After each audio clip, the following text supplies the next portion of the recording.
A man who hates DEI, likes DIY, and loves DUI. Adam Carolla. Yeah, get it on. Got to get on the truth. Get it on now.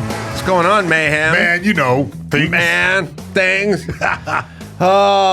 So I got flipped off by my second woman in Los Angeles in the last 4 or 5 days.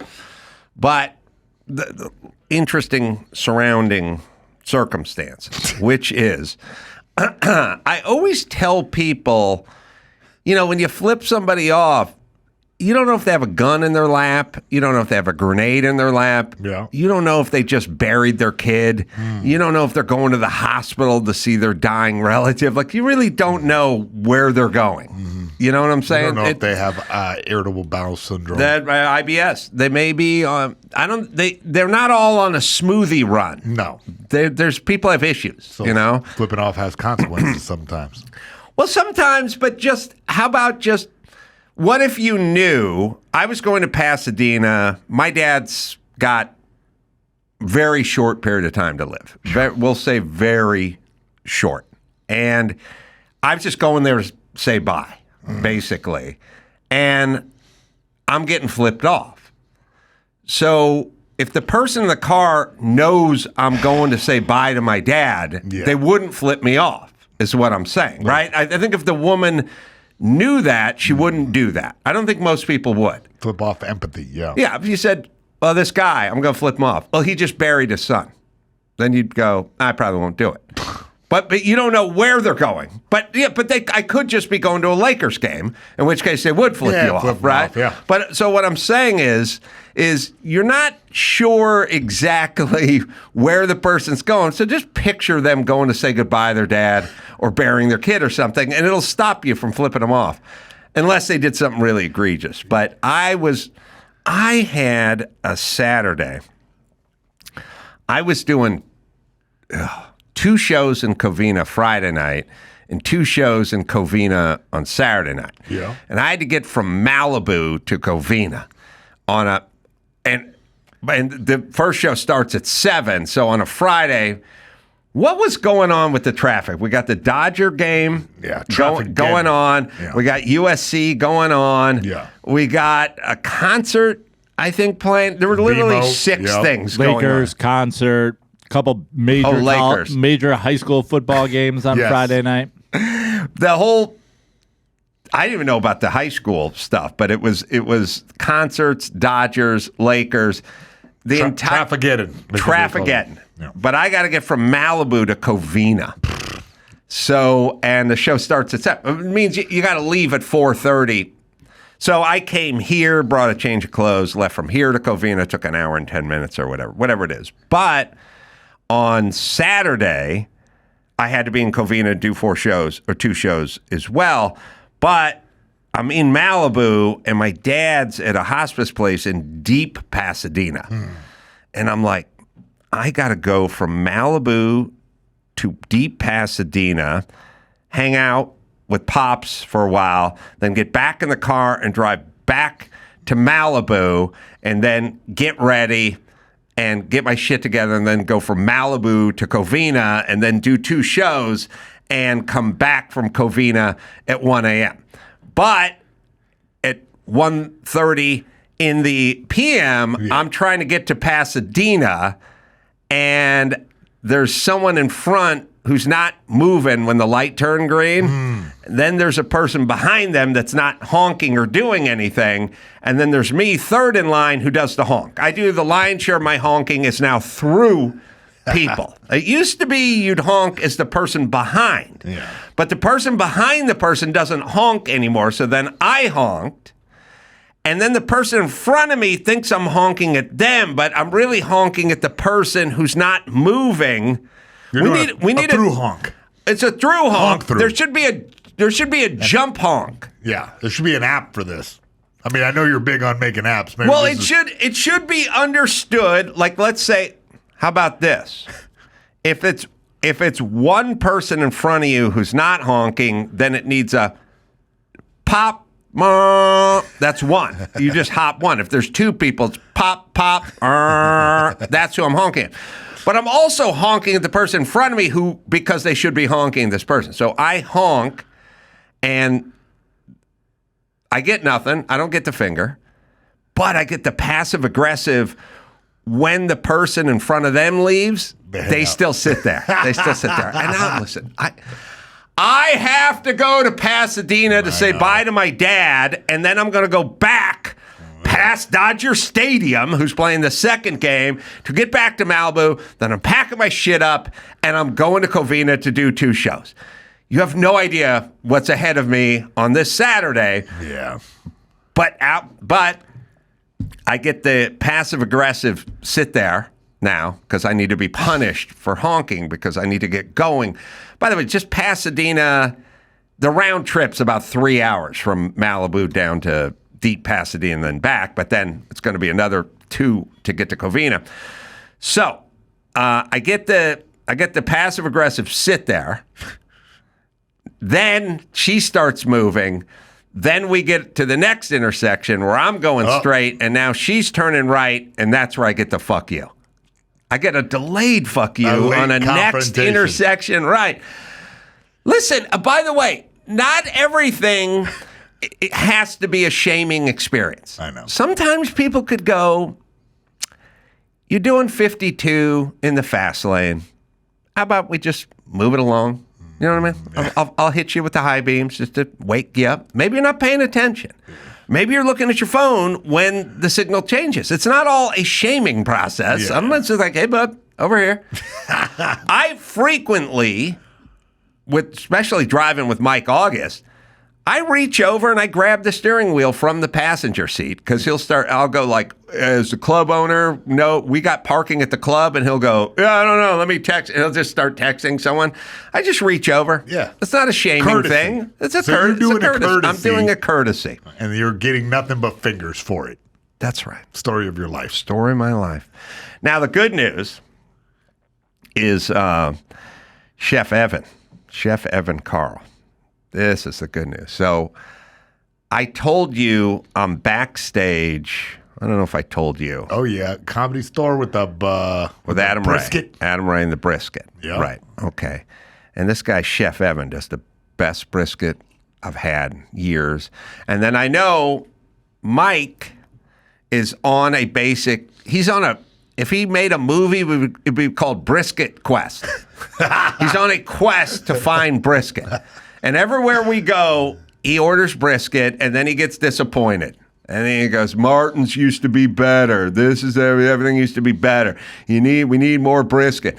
And when this guy, Chef Evan, was explaining to me backstage with Adam Ray that he was based in Yorba Linda, my head exploded because Mike's the only person I've ever known who lives in Yorba Linda and is on a brisket quest.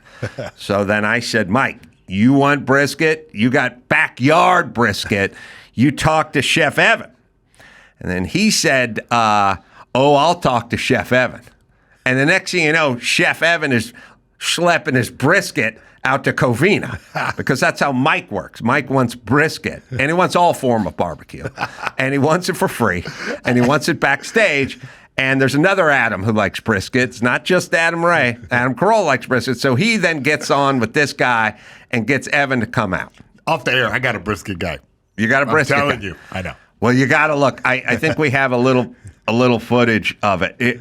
Between shows, backstage, pulls out a giant 13-pound brisket, starts cutting it up. Mike's like a buzzard on a branch, circling. He's just circling. He's circling. Mike, you see, the guy's trying to box Mike out so he can cut the meat. Mike's circling again, holding the plate, drooling into it. But I think we have, I think we got to find it. Either way, it was between the first and second show. Now, I'm in a weird position because I want the brisket and the barbecue too, but I got to do a late show. Yeah. And so can't be all I don't like down. eating and then performing. Since I was a kid, when I eat, I want to lay down. Like my number one thing is eat and nap. Right there. So I didn't want to overdo it. But Mike had no boundaries whatsoever. So he was in a full he was a full bullet I should say Brisket tirade back there. He was just fucking going nuts. I don't know if we have this. We don't. No video of the Brisketeer. That's the thing we had? I was told we had it as well earlier from a lovely lady here, and now we don't. Sorry about that. The hell? All right. All right. Either way, it doesn't matter. The guy's name is, you can check him out on his Instagram. At Chef Evan Carl on Instagram. Yes. He's amazing. He does it all.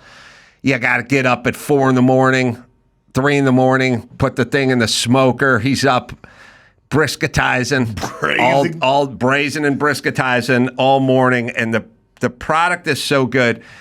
And I just want to tell you, it is how you know when you talk to assholes and they're like, we're not meant to eat meat. We have an incisor tooth, but that's not meant, or whatever the fuck they're talking about. It's like, listen, this guy brings a slab of cow over.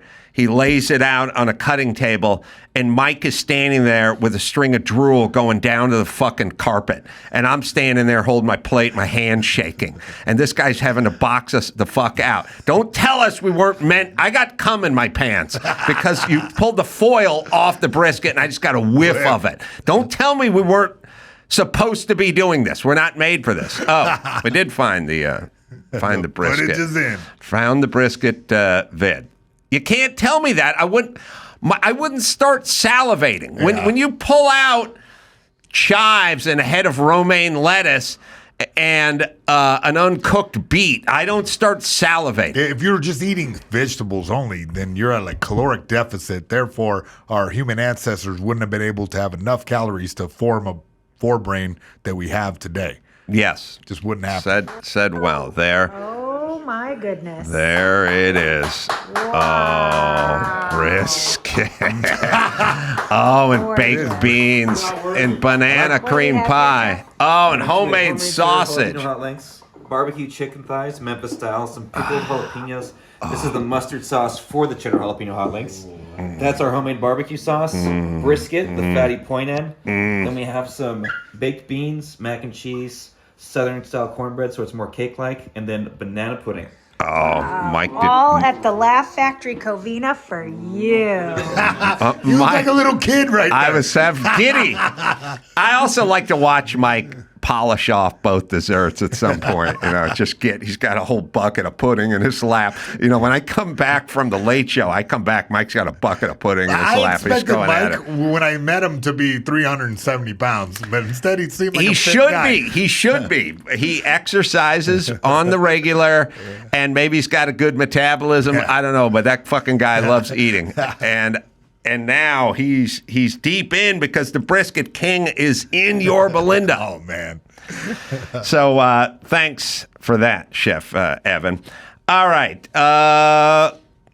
Tony Hinchcliffe was going at it at the Trump rally, and lots of controversy because he was making jokes. The thing about all this stuff is you see the joke sliced off, and it feels weird when you see it in its totality with the other people he's made fun of or whatever. All right, fine. I don't care. Also, that's what comedians do. Yeah. And by the way, they just did the Al Smith dinner or whatever it was, and Trump just got up there and roasted the shit out of Kamala and everyone else, and it's fine. That's what comedians do. Trump's not a comedian, but he is when he gets up. He is. Well, I'll put it to you this way. He's a performer who then hires joke writers for a thing like this. Look, when they do all the Comedy Central roasts, half the people are athletes, half the people are actors. Yeah. Somebody writes a bunch of jokes for them, but they're performers, and then they perform the joke, which makes them kind of de facto comedian, but just for that night. Anyway, we'll play the clip, and then AOC breaking down the game film because she's with Tim Walz, and she's disgusted by it because she has Puerto Rican heritage. I don't know if you knew that. Oh, yeah. Oh, yeah? I knew that. All right. Clip somewhere. Well, 3, 2, and we're getting it right now. All right. Well, All right, maybe a little bit later. Maybe we can filibuster until they get it. Because, no, the Tony thing cut off in a piece doesn't make much sense. Like, it looks like he's really, like, a hateful pundit. But he's a comedian. That's, he's not. He's there to roast. All right. We don't have the clip. Or we do have the clip? There's no way we don't have the clip. Byron, remember the clip talk before the clip? show? Clip? You got that somewhere? Clip. Yeah, it failed to load. I'm getting ready right now. Didn't load. Right. All right. So Tony, who I was just backstage with over at Rogan's Club hanging out the other night, had a nice conversation with him. He's gonna roast. Yeah, he's a hungry wolf. And then the people on the left who don't care are going to pretend to care greatly because we're close to an election, which is that's the new world order. You pretend to care about shit. Yes, which always bothers the shit out of me because I'm like, everyone needs to have who cares? The right does it sometimes, not all the time. The left does it, he said he was going to be a dictator day one. He said inject bleach. He said, march to the Capitol. And they misinterpret. Well, they intentionally misinterpret shit Trump says. But once in a while, there's something that the left does that the right digs into. But then I always just go, they misspoke, or like leave them alone, or whatever. Who cares? Or Zero Burger. They were talking about something else. All right, I think we can play this clip. Who is that guy? Actually, I think that's Tony Hinchcliffe, which is super disappointing. Hold on a second. I told Byron to shorten it up a little, but I think he clipped off the joke part at the top, which would have added context to this. I can do the joke. I know. I remember. Well, we can find the joke. I had told Byron to trim it down a little, but the setup part is the joke, so we'd probably need that part of the joke there, Byron. Yeah. Okay. The clip's all over the place. He basically, you want to do the joke? I mean, he said, "There's a giant floating trash garbage. I believe it's called Puerto Rico." That's pretty good. All right, here it is. Thanks. It is absolutely wild times. It really, really is. And, there's a lot going on. Like, I don't know if you guys know this, but there's literally a floating island of garbage in the middle of the ocean right now. Yeah. I think it's called Puerto Rico. Okay. All right. Okay. We're getting there. No, all right, so we'll hear then Tim and AOC. I don't know why they were on the phone together, but they had to break down the game film. So here we are. Who is that guy? Actually, I think that's Tony Hinchcliffe, which is super disappointing. I mean, he's a comedian. I don't follow this crew issue very with Puerto closely, Rico but, again. Yeah, I mean, it's like super upsetting. Obviously, it's super upsetting to me. My family is from Puerto Rico. I'm Puerto Rican, and like the thing that is so messed up that I wish more people understood is that the things that they do in Puerto Rico are a testing ground for the policies and the horrors that they wish to and that they do unveil in working class communities across the United States. Hold on. Were you guys aware of this? What? They use Puerto Rico as a testing ground for stuff, and once they fuck up working people in Puerto Rico, they then bring those policies, I'm guessing Republicans, to your neighborhood so they can fuck your neighborhood up too. So it's like a staging ground for bad Republican policy, which is Puerto Rico. They practice hurricanes over there? They practice bad stuff.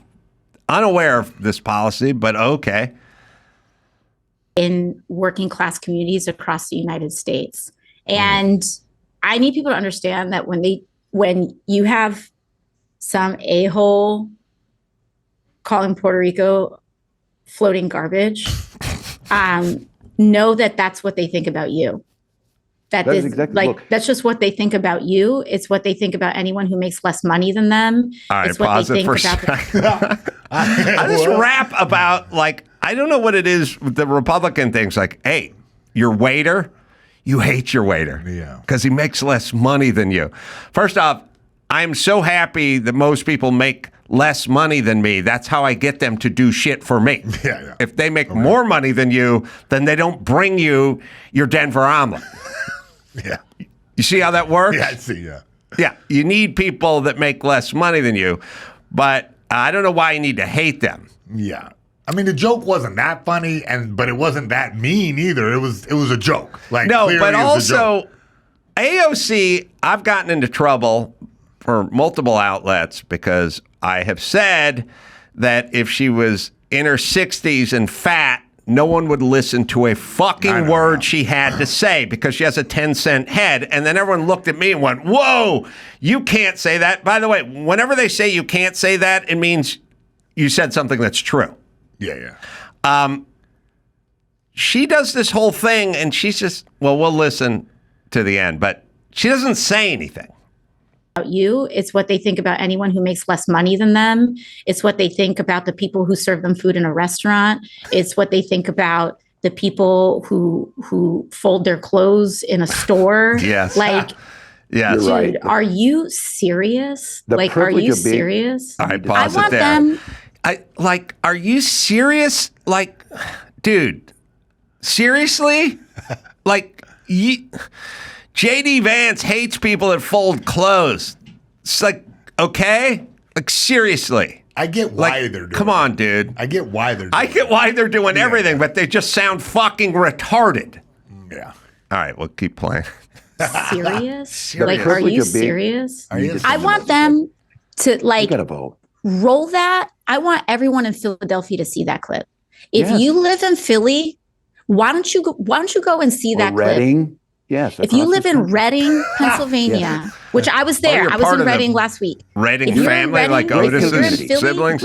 Yeah. Yeah. Look at that trash. Like, what is trash is people actually just thinking of other human beings that way. Are you actually for real? And the thing that gets me. All right, pause is it that- there. I love to watch her brain work in real time. Like, if you think that trash on the island is trash, well then you're like a trash too. And then, you know, I'll tell you what really she's the gets play-by-play. me. He's the I color love it. She goes, you commentary. know what really gets me, dude?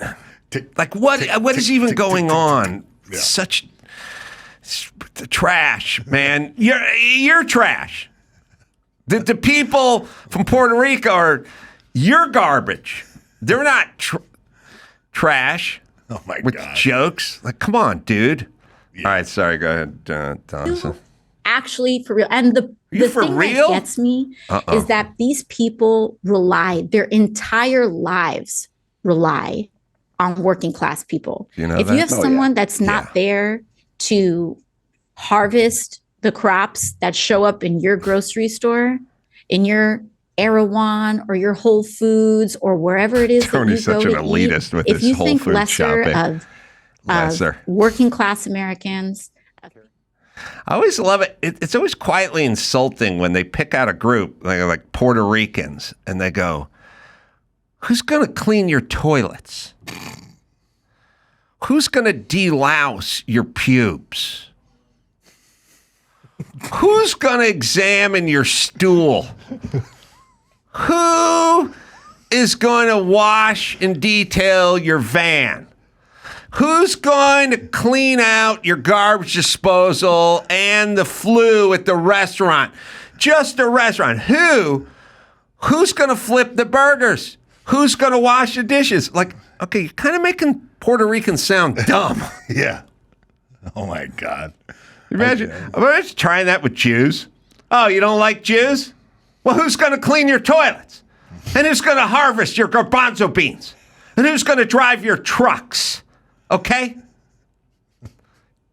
See, stereotypes always work because the second they don't make sense, if everyone looks at you and goes, what the fuck are you talking about? Then stereotypes work. They're here for a reason. Yeah. Who's going to do all that? Who's going to wash your semen-filled socks? Okay? Who's going to wipe your elderly dad's ass at the nursing home? Puerto Ricans. After you shoot your snot rocket on the sidewalk, who's going to pressure wash that shit? Who? The Jews?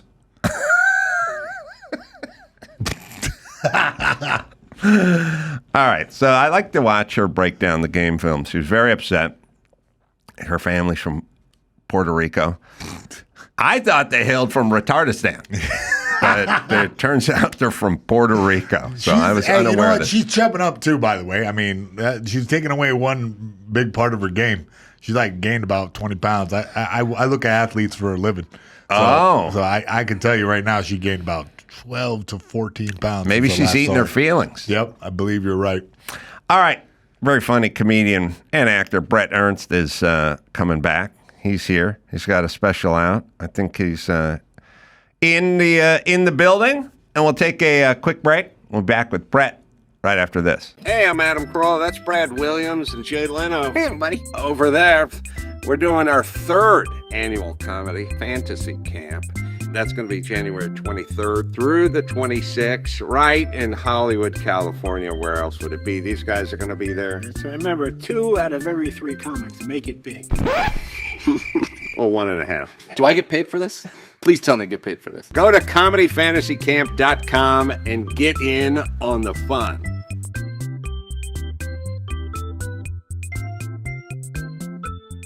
Old school security systems only act once somebody's already in your home. Simply Safe, well, has changed all that.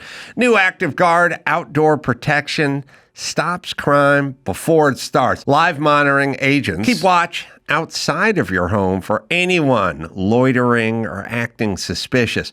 LiveGuard can see, speak to, and scare off with a loud siren and spotlight anyone who's out there monkeying around where they shouldn't be. Simply Safe cameras, AI ignores friendly faces, family, neighbors, dog walkers, all the good citizens, while alerting agents to threats. Starts at only about $1 a day. No hidden fees, no long-term contracts. You can cancel anytime. These guys have been a sponsor for years on the show, and we all use it here. And you can save 50%. Just my listeners, 50% off. Just visit simplysafe.com/Adam. That is simplysafe.com/Adam. Right, Dawson? This offer is only valid for 1 week, so visit the website now, simplysafe.com/Adam. There's no safe like Simply Safe. Qualia Senolytics, the biggest discovery of our time for promoting healthy aging. I feel 15 years younger, and you'll feel 15 years younger in a matter of months. As we age, the body accumulates senescent cells or zombie cells that cause symptoms of aging, aches, slow workout recovery, sluggish mental and physical energy. Like pruning dead leaves off a plant, Qualia Senolytics removes worn out old senescent cells and allows the rest to thrive. So that's it. You got to prune those cells. Take it just 2 days a month. It's non-GMO. It's vegan. It's gluten-free. 100-day money-back guarantee to feel fantastic. It is the best move I've ever made. Am I right, Dawson? Resist aging at the cellular level. Try Qualia Senolytic. Go to qualialife.com/Adam for up to 50% off and use code Adam at checkout for an additional 15% off. For your convenience, Qualia Senolytic is also available at select GNC locations near you. That's QUALIA life.com/Adam for an extra 15% off your purchase. Thanks to Qualia for sponsoring today's episode. And I did take care of my grandmother. You know, she lived at 97. My grandfather obviously died before her. And I also figured out why we died. We're tired of getting bitched at. And he just tapped out. He's like, fuck this, I'm out. Well, I feel bad for him, man, because, you know, he cheated on her when they were younger, and she took him back, and it never went away. Because he was, you know, he just would sit in a chair all day. He never wanted to do anything. My grandmother had all this energy. She's like, let's go to the movies. He's like, I don't feel like going to the movies. She's like, well, I didn't feel like you fucking that flapper back in 1930s. He's like, God damn it. Get your Shaw. You know, I was fighting overseas. Doesn't that count for anything? Bret Ernst is on the Adam Carolla Show. Yeah, they say women are bad at math, but they're real good at dates. Remember 1997, December 14th, 3 a.m., when you fucking came home and your dick smelled like someone else's pussy? You know what's crazy, though, is that, like, if they fuck up, they don't, if you bring it up, they get mad at you, right? Women. Yeah, they always. Well, this is something that vexes me a lot. And I don't really get it, which is we grew up being coached up constantly. Mm-hmm. Just some dude in a windbreaker wearing bike shorts, not cycling shorts, Bike the brand, double snap. Yeah, the polyester ones. Big polyester shorts going, you're doing it wrong, son. Kicking your hand out when you're in a 3-point stance, everything. Just coach. And we got used to it. Women sailed through the first part of their life without getting coached up all the time. And then when you start giving them I've had conversations. I had a woman who was peeling an avocado like an orange. And I said to her, that's not how you do it. And she said, that's how I do it. And I thought, all right, well, you cannot be coached. Because they view honesty as rude. Yeah. Yes. You know, and then that's why, a lot of people aren't honest. That's why the breakdancing lady happened. Mm-hmm. Nobody told her she was trash. All the way to the Olympics. Yeah, all the way to the Olympics. And then it went to the world stage. And then, because nobody was honest with her. They called her. That's what happened with Rocky. They kept putting tomato cans in front of him. And then at some point, Clubber Lang showed up. And Rocky thought he could take him. But his trainer was like, I've been setting you up with tomato cans. You became civilized. Right, and that's where you get the shit beat out of you because you believe, you know? Yeah, it's an interesting thing. There's different versions of this. Like, Dr. Drew loves it when you tune him up. He loves it because he's just like, I want to know more things, and if I was doing something wrong, I want to know it. Yeah. And thank you for doing this. He's coachable. And then there's other people that the second you go, probably they start getting shitty immediately. Why do you think that? Like with me and my friends, like you want your friends to be honest with you. You want to say, okay, what am I doing wrong here? You know what I mean? Or if they come up to you, say, look, I'm not telling. That's a big thing my uncle would say. He's like, I'm not telling you what to do, but basically, I'm telling you what to do. But you're fucking up here. And you need to hear that, Well, I think some people are coachable. Like, I coach athletes, and some people will listen, but the worst is getting a prince. A prince, somebody who's like, you're so used to everything coming his way that there's you tell him people something. Around him. Yeah, he just if you hear yes all the time, when you hear no, it's shocking. But I think that's the common denominator. Sports. If you were into sport, women too, right? Like girls that play sports. Anybody that plays sports, you're okay with the it's not even criticism. It's like Well, they advice. Take it as criticism. You're literally just being sort of pragmatic, and in my world, you're showing that you care, because nobody walks past a homeless guy sitting in a puddle of his own shit and goes, look, let me tune you up, man. Look, I'm going to carve some time out. I'm on my way to dinner, but I just want to stop and spend some time, start talking about your sweatpants covered in shit. You just keep walking. When the coach starts leaving you alone, that's when he doesn't care about you. But you just take something simple, like you and a woman are going out for an evening at a party or dinner or something like that. She'll go, wear this shirt. Don't wear that shirt. Don't wear those pants with that shirt. Don't wear the white undershirt under the black shirt. They'll lay it out. And then, you know what I do? I go, thank you. Thank you. Now, if I go over there and start tuning them up. Yeah, forget it. Oh, you're a little heavy for that dress, sweetie. I mean, you're gone. It's done. It's done. None of us would ever dream of telling a woman what to wear before she left, and every woman I've ever been with has told me what to wear before I leave. And my answer is thank you, because I'm thanking Coach Fitzgerald from 1977. Well, that they take. I guess they take that personally, because I caught my ex-wife one time throwing out my cargo shorts. She's like, these are ugly. I can't stand them. I told her one time, remember they had those high-waisted jeans, which I hated because it looks like their ass is like below Mom their jeans, neck. Yeah, they're terrible. Jeans. Yeah. I said, babe, those jeans are awful. And I had to remind her, You threw out. I caught you throwing out my clothes. I made one comment. I don't like the jeans, and now I'm the asshole. Sacrilege throwing away cargo shorts. They last forever. Those things are the best. Yes. 82 pockets. Wearing some right now. Well, look, here's the thing, people. Get other people's input on your shit. I just shot a dry bar special, and two of them, but gets made into one. It's 45 minutes. I just got the file from the dry bar guys. I gave it to Joe Prano and Mike Lynch, and I said, look at this thing and tell me what doesn't work and what you want to pull out. And I want you guys to look at it before I look at it. I just want to get your opinion, because guess whose special it is? It's mine. And I would like to be associated with a good special. So while there will be some criticism of, I don't think this joke landed as well as you thought it did, it's okay because it's my special, and I will get the credit. By the way, Bret Ernst, Uncaged is the name of his special, and it's available on YouTube as we speak. So, yeah, I don't know. I think we're just, I look at it as a good thing that people can Absolutely. critique. Even as comics, like, with your friends come up to you, they'll say, hey, I got a tag for you. Right. Because, first of all, I can't watch stand-up, man. And even my own.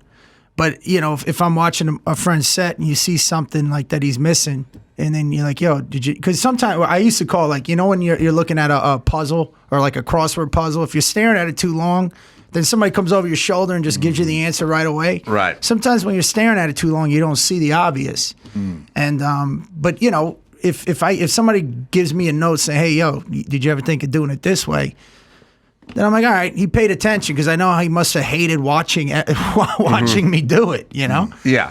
And that's important in our community sometimes, man. I mean, comics, we're our community's pretty cool, man, with that. Not to be pretentious, but all art is collaboration.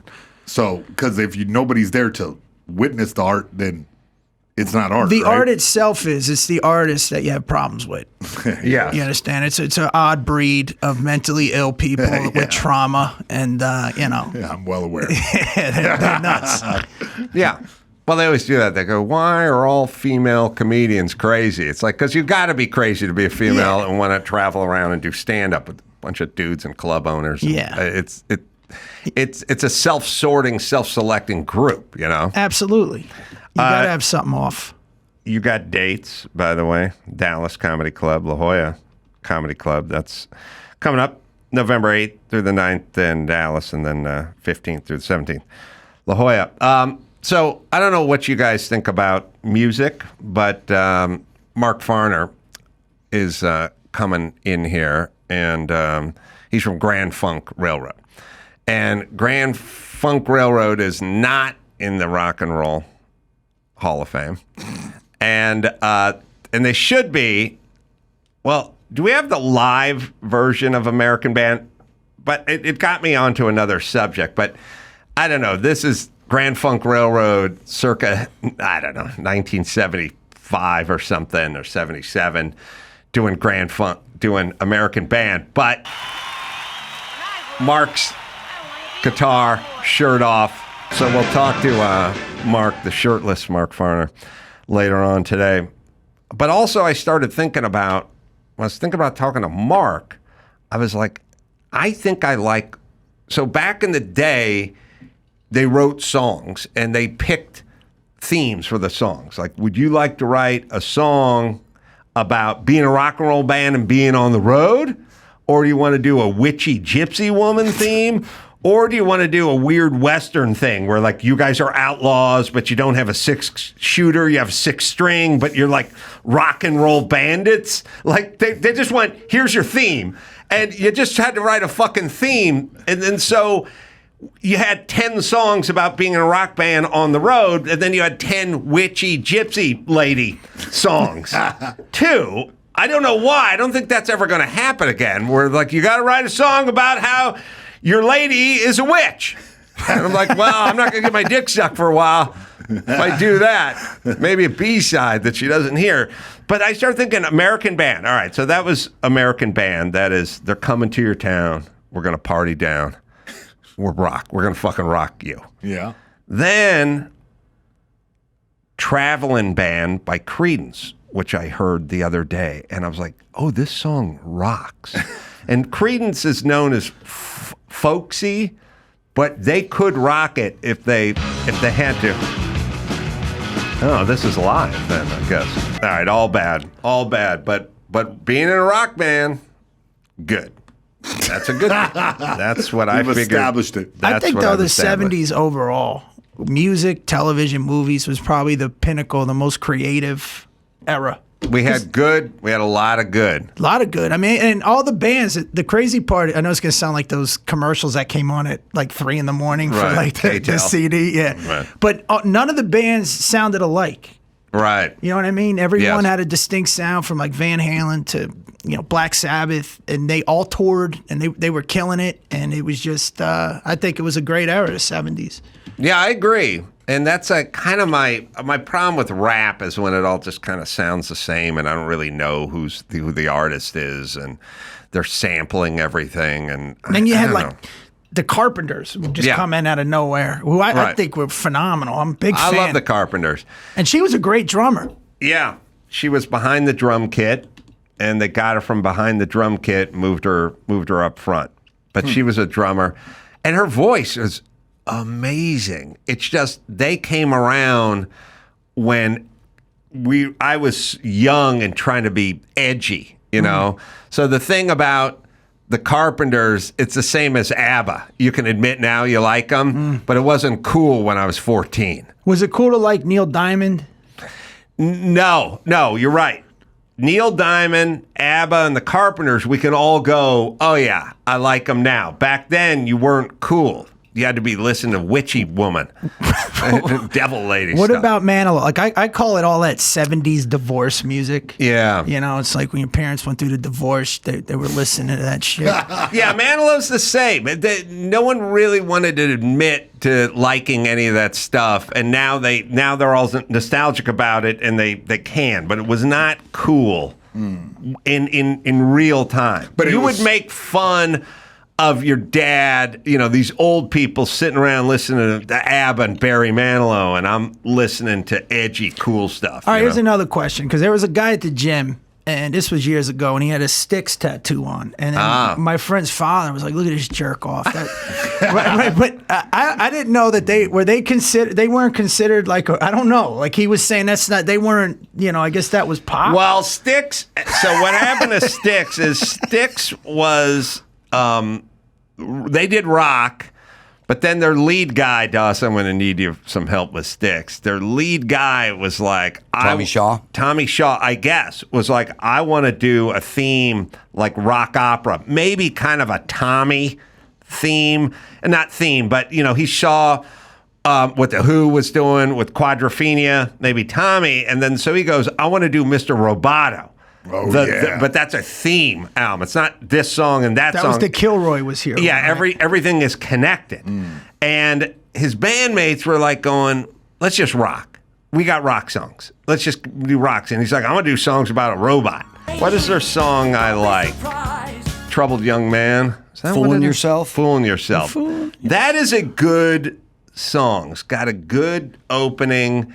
And it's got good harmonies, and it's an interesting song, and that we should give Styx some love for Fooling Yourself.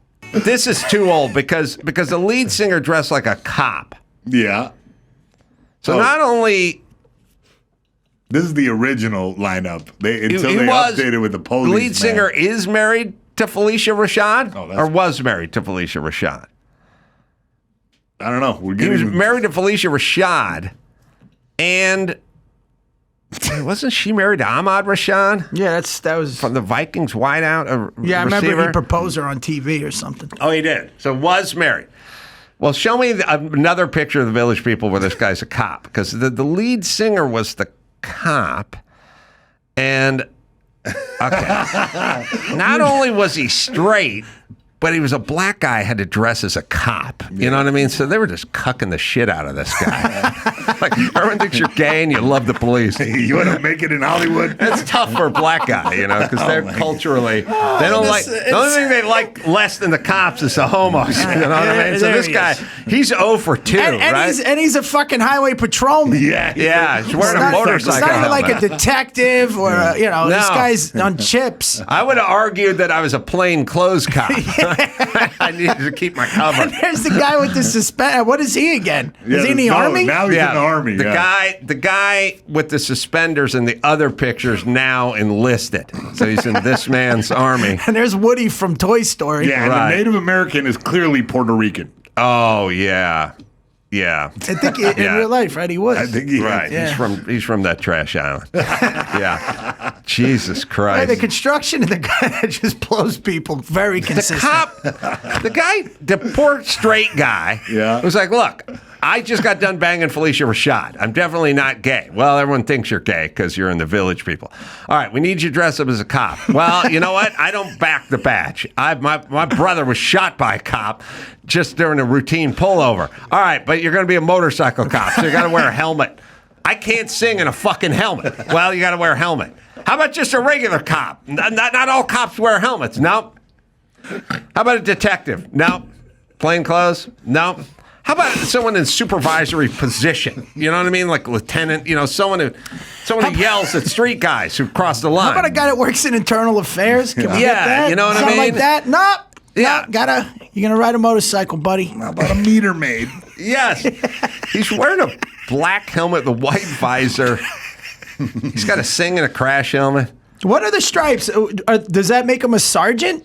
I think he's sergeant. And are they pointing the right way? It's like stolen valor. Yeah. Yeah.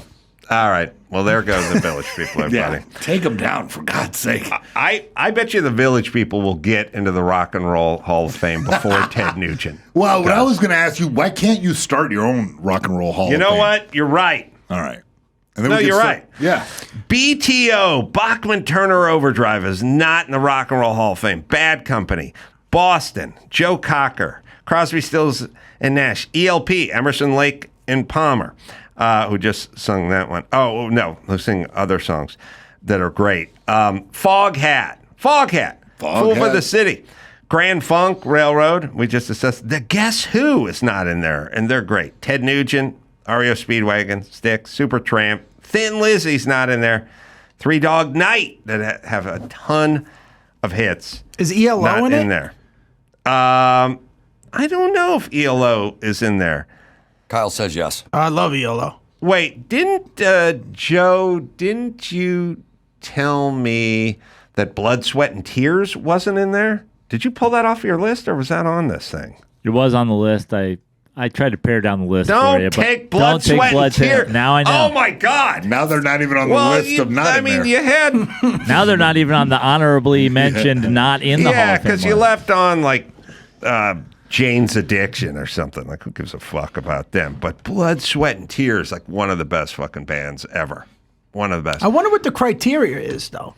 You got to be a lesbian, or you got with Ted Nugent's a Republican, so he's not on. So I think you got to suck up to the left, and that'll get you on. ELO was in 2017. All right, we got some news. Brett, you want to hang out? Yeah, do some man. news. Appreciate it. Let's take a break. We'll come back. We'll do some news with Mayhem right after this. Sometimes I struggle to stay focused. Feel like my mood may be down a little bit, but not anymore. Feel Free Classic Tonic. This stuff is great. I was walking through the offices here about 3 hours ago, and I just walked in an office and I saw a box of it, and I took it, and I tried some Feel Free. Take about half a bottle, shake it up real good, and you'll feel the focus. You'll feel the energy boost. So if you're tired, you run down, or you're just feeling like you could use a little pep in your step, Feel Free. And I don't take as much caffeine anymore. I usually will have a cup of coffee before the show just to get a little, get my eyes opened a little bit. But now I use this product.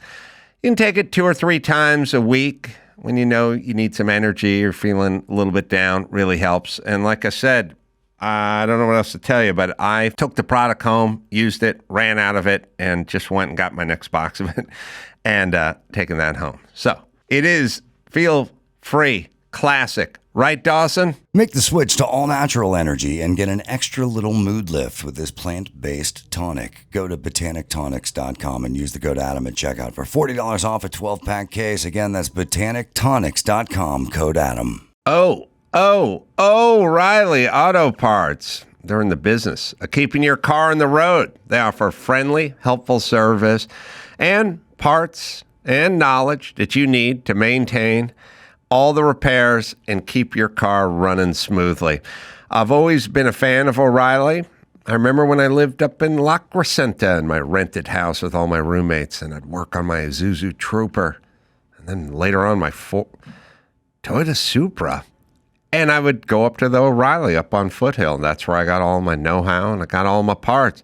They've got thousands of parts and accessories in stock, either in the store or online, so you're never in a jam. The team at O'Reilly Auto Parts can test your battery for free, and they'll do it in or out of your car, so you can bring it in, or you don't have to pull it out of your car. They'll come out and do it in the parking lot. Need your windshield wipers replaced, brake light fix, quick service? They'll help you find the right part, or they'll point you to the nearest local repair shop for help. So whether you're a car aficionado or you're a novice, you get with O'Reilly Auto Parts. They're knowledgeable, they're helpful, and best of all, they are friendly, and you can do it online or you can go in. Stop by O'Reilly Auto Parts today or visit them at O'ReillyAuto.com/Adam. That's O'ReillyAuto.com/Adam. It's time to check Adam's voicemail. Eastman, Grant from North Carolina. Since moving out of California, my trash doesn't get picked up until 1 p.m. on our trash days, and we do recyclables every other week. And those guys are ninjas because I never hear the trucks, and it's always picked up before 7 a.m. Get it on. You can leave us a message at 888-634-1744. Yeah. Bret Ernst in studio. Special out. Bret Ernst, Uncaged, available as we speak on YouTube. I was thinking about this today. It's always vexed me.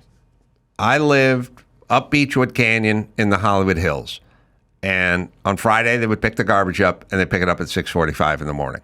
And I would work Loveline, radio, till midnight, come home at 12:30, drink wine until 2 a.m., go to bed. Friday was tape day for the Man Show. We do 2 episodes on Friday. I would work Sunday through Thursday at the Man Show during the day, and then at night at Loveline at Westwood One. Sunday, Loveline was Sunday through Thursday, which was weird, but that was fine. Friday was tape day, and that was the end of a long fucking week for me. I go to bed at 2, and it's 6:45. Hear the arm going on. And it would drive me insane. I was like, why? And then I moved to another house on Lake Hollywood, and the fucking garbage man at 7 a.m. Then I moved to La Cañada, garbage man fucking 7 a.m. Now I'm in Malibu, 7 a.m. garbage man. They can't pick up all garbage simultaneously at 7 a.m. There's got to be some 1 p.m. garbage somewhere, right? And if I was fucking selling my house and I lived in a house with like a 1:30 garbage pickup, I'd go, I'm going to need an extra 80 grand. Yeah. Because for sure. You'll never be woken up by garbage man ever again. And you'll never have I'd come home 12:30 at night, fucking long week, go to bed, 6:45, I'd hear, neat, and I'd wake up and I'd go, oh, fuck, the cans aren't outside. And I got the cans in the garage, and I'd go down there with a boner and a towel at 7 in the morning trying to get the cans out of the fucking garage and put them in the thing. If your garbage man came at 1:30, you could take the garbage out day of with no pressure. You could get up, have a fucking cup of coffee, read the newspaper, hang out, and then as you're walking to your car to go to work, you could take the trash cans out. You wouldn't have to do it the night before. What a fucking utopia. Oh, my God. What a goddamn utopia. The landscapers, too, they get there. They pick that time. Well, but see, the thing about the landscapers is... Like in apartment complexes? Yes, like, yeah, you're right. But at least they're there for some period of time. I'm just saying there has to be a place, and this is back when people waited to get their mail.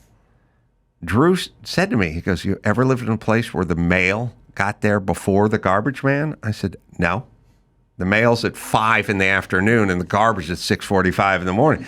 If you flip the script, that's fucking Utopia House. Yeah, and you're right, the leaf blowers and the...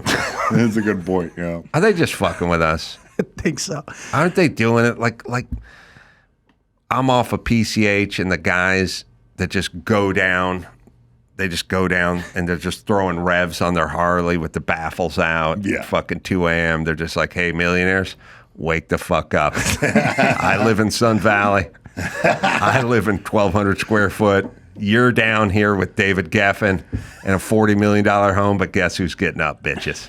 You are, because I'm fucking throwing a rev. I think Prano, didn't Scalaro had something on that where it sounded like a transformer, where he would say like it sounded like a transformer was taking his shit because he's slamming the fucking dumpster. Yeah, Scalaro's got like a 14-minute long garbage truck sound effect bit. Well, also, all garbage men are passive aggressive because there's a version that's quieter than what they do, but they don't. And the dumpster's the fucking loudest. That's they shake it sometimes and they slam it down. It's the loudest shit ever. Back in the Northeast, like in the 80s, it was all like gangsters, kids that gangsters, right? Cousins or somebody. So it was like that's how you got into the garbage thing. And then that they were like, the unmotivated person. So then their uncle, I'm going to get you a job with the garbage people, like and then they mafia stuff. didn't give a shit. And, for real, it was like all sanitation was like a big Italian business up in the Northeast.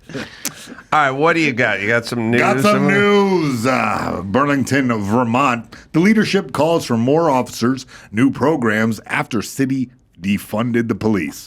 That was a mistake. Vermont's very progressive. Yeah, very progressive. So they're shut down. A lot of the police force. So they allowed attrition to take down the police force. That was a mistake. Hey, can we do this? Can we at least keep track of people's retarded ideas? And then so the next time we're arguing over something, I get to go, weren't you the retard that wanted to defund the police 10 minutes ago? And they go, oh, yeah, I was kind of, all right, so I get this one then, right? Because you owe one. Because you lost that one. That was your bad idea, and now you have another bad idea. But we shouldn't listen to this bad idea. You already got that one wrong. And then we'll use my idea on this one, and then we'll be even, and we can argue over the third one. That would make sense, holding them accountable. Scorecard. Yeah, we'll do a scorecard of bad ideas. They don't do that. No, they don't do that. To say significant numbers of homeless people congregate downtown. There's 1,000% increase in overdoses. Additionally, violent crime is up significantly in Burlington, with crime data showing that aggravated assault has increased 40% and gunfire has gone up nearly 300%.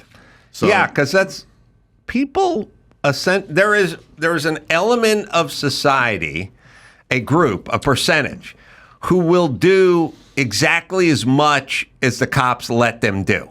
Mm-hmm. Now, if the speed limit was 140, then I would be doing 140. I would do that. Now, most other people I know might not do it, but I would do it. If you told me there shall be no more tickets given away, no more moving violations, what if you just said to society, look,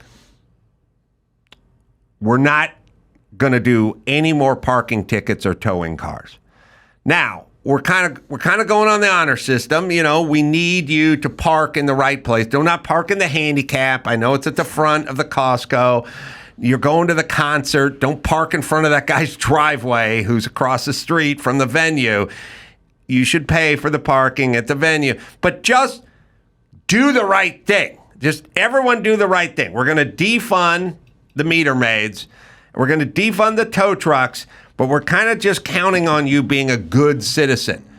How fast would that turn to shit? right away. Okay, day one? Day one. Not yeah. Okay, right day away. one. So if that's our wiring as human beings, and then when you go, look, we're not going to prosecute any shoplifting under $950, then who's going right to $950 at the fucking at the Rite Aid up the street? Everyone.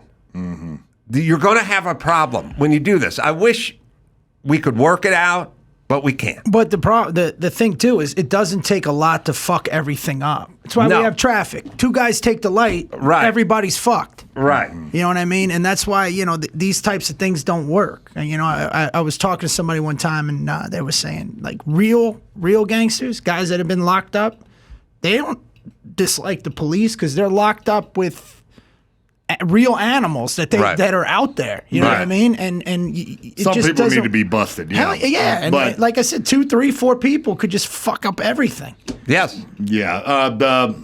There's other advocates here that are, saying that there's other ways to deal with this. The jails are full of people. They always go. There's another way to do this, but they never tell you what that way is. They go, it's got to be. This is all we do now. They go, every time anything comes up in Israel, in Gaza, and all Palestine, all you hear the politicians just go, Biden's just like, look, we got to end this war. We got to have a solution. We got to have peace. Now I'm leaving. And it's like, all right. And we got to bring those hostages home. And it's like, all right, none of that's happening. None of it's happening. What was the guy? Was it El Salvador that cleaned it up? Oh, they just locked everyone up. Because it was just infested, and now it's just almost crime-free. Yeah. And it does take extreme measures to clean up this type of stuff, man. I mean, if it's that bad. I mean, we should start letting out, like, non-violent guys, weed charges, stupid shit like that. Yeah, Menendez. Come on now. Morals aside, like, if you just, like, gave drugs, it would be cheaper. Like, if every junkie, instead of going to rob the store, they just had a little hit of dope and was, like, stuck in a hospital somewhere, and, like, then the opportunity to come up. But it's something that probably would never happen because we have this moral thing where, you can't get high or you're a terrible person. Like, I don't know. These people are obviously sick. The junkies, obviously, they're the ones that rob your grandmother. They're the ones that lose. I mean, or you just send them all one place. Right? But it's so expensive Drop to food arrest off, them. Drop the heroin off. That's what let them all live. I want to get your guys' opinion on this because I just did this joke. It's my ode to Halloween joke. Now, it's not really a Halloween joke, but it does involve a metaphor with candy and pumpkins and things like that. So maybe it is a Halloween joke. But I just told this joke in Covina because I realized we're in Halloween week. But it's going to apply to what we're saying, what you're saying and what you're saying. I grew up with a hippie mom. And the hippie mom would always say stuff like, in Europe, they have, they would just do like, in Europe, the children drink wine with the family at the table, and the moms are topless, and there's no rape, and there's no alcoholism. Like they always have this sort of utopian idea. And then they pick a small town, They go, in Strudeldorf, they have a clean needle exchange program. They have vending machines where you can get prostitutes. They register the prostitutes. Then they have no judgment injection zones, and it works perfectly. And I'm like, right, but we're animals. We're the USA. We're fucking nuts. That's Strudeldorf. We're here. We're animals, and we can't do this thing that works there with the vending machine with the heroin in it, and everyone minds their P's and Q's, turns it into an immediate shit show here. But I said this, and now we'll go to Halloween.